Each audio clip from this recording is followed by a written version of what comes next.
Actually, this is working better than I actually anticipated. You don't have to get this perfect, just get it sturdy enough that you're happy with so it won't actually break away over time.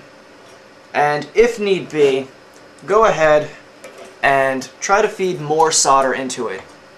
Don't worry about making a mess of solder. You want to try to have as good of an electrical connection with this as possible. This little pipe, like I've said, is going to be your coax shield. There we go. Soldered on. Yay! Wasn't very difficult at all. I would recommend leaving a fair amount of length coming off of this. Reason being is you need some kind of structure that's going to hold your driven element. So for the most part, your driven element, that little nubbin that needs to stick up, is going to start right about there. So only this few couple of millimeters on the tip here are really going to be soldering your shield in. The rest of this, as well as the can, is going to act as your shield as well.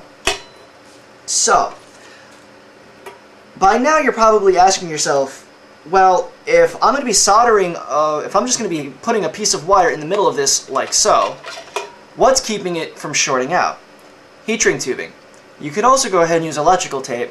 Just wrap it around enough so it's isolated and it won't short out. So I'm actually going to go off camera and do this because I have to use my hair dryer or a heat gun to put the heat shrink tubing around.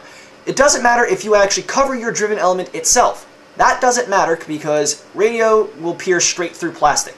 So if you just want to coat a very long length of copper pipe, which would actually be a good idea because copper does actually tarnish over time, so you could protect it with some heat shrink tubing. I'm going to go ahead off camera and I'm going to prepare this with some heat shrink tubing, and then we're going to finish the rest of this off.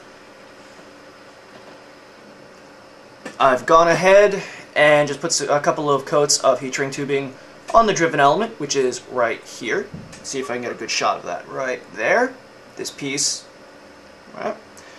What I'm going to do is I'm just going to cut I'm going to cut all the extra off because we really don't need so much, but leaving a little bit more than necessary so we can solder onto it, but not so much where it sticks out past the shield.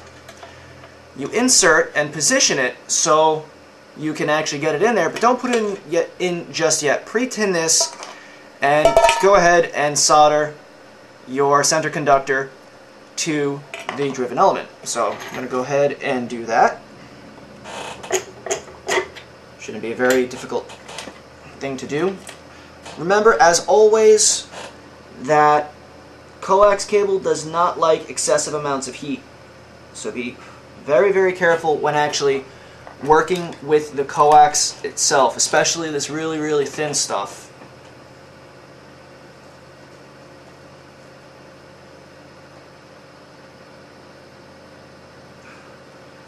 My apologies for anything out of frame. This is actually quite difficult to get in frame. There we go.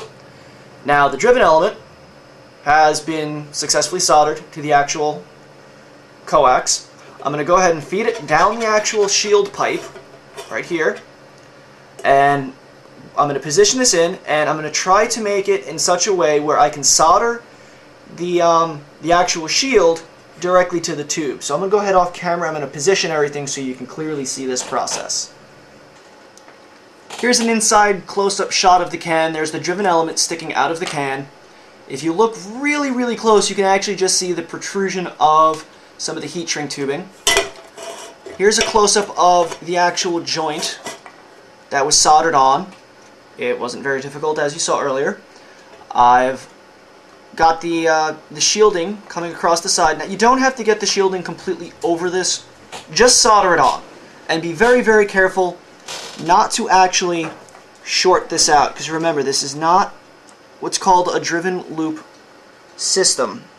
This is an open loop system, meaning your solder point needs, your dipole, your antenna, your elements should not be shorting out. So again, using the soldering iron, go ahead, just do some pre-tinning. And also, as always, coax does not like to be heated up too much, and we're going to try to get a decent amount of solder on this. Alright, I think that's good enough. You really can't see because of the angle. Let me try to adjust this for you real quick. There we go. It's soldered on, nice and neat.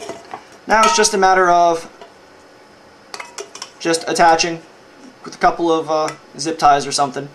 Now, the can itself is unprotected. There's no finishing on it. So I'm going to go ahead and put a nice coat of blue paint on this, and I'm going to do some finishing touches, and we'll do a recap.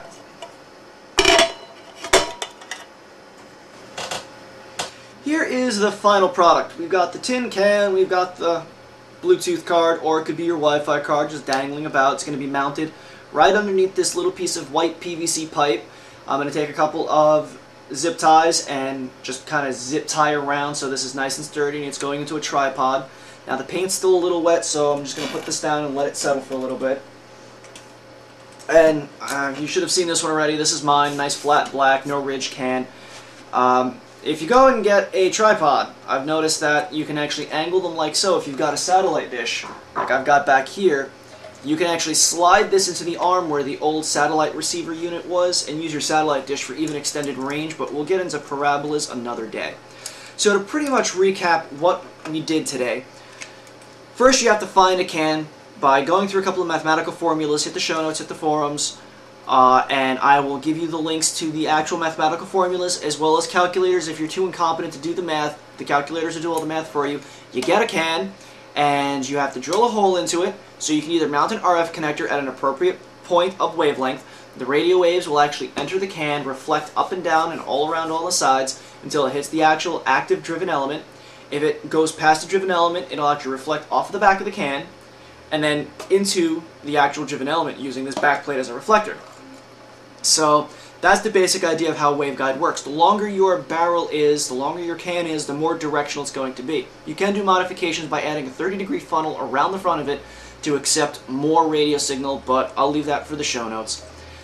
Now, once you get your can selected, prepped, and ready to go, you can drill a hole into it. You put your radio connector at the appropriate the appropriate spot of the wavelength with a driven element calculated to a specific wavelength. If you don't want to use an RF connector, you can go ahead and take piece of copper or a piece of tubing, you put, electrically isolate your signal wire, the driven element, using heat shrink, electrical tape, or use your imagination, and get all that hooked up to your card, however you see fit.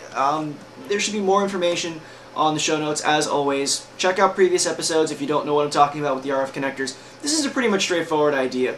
So go out there, start experimenting, have fun, good luck.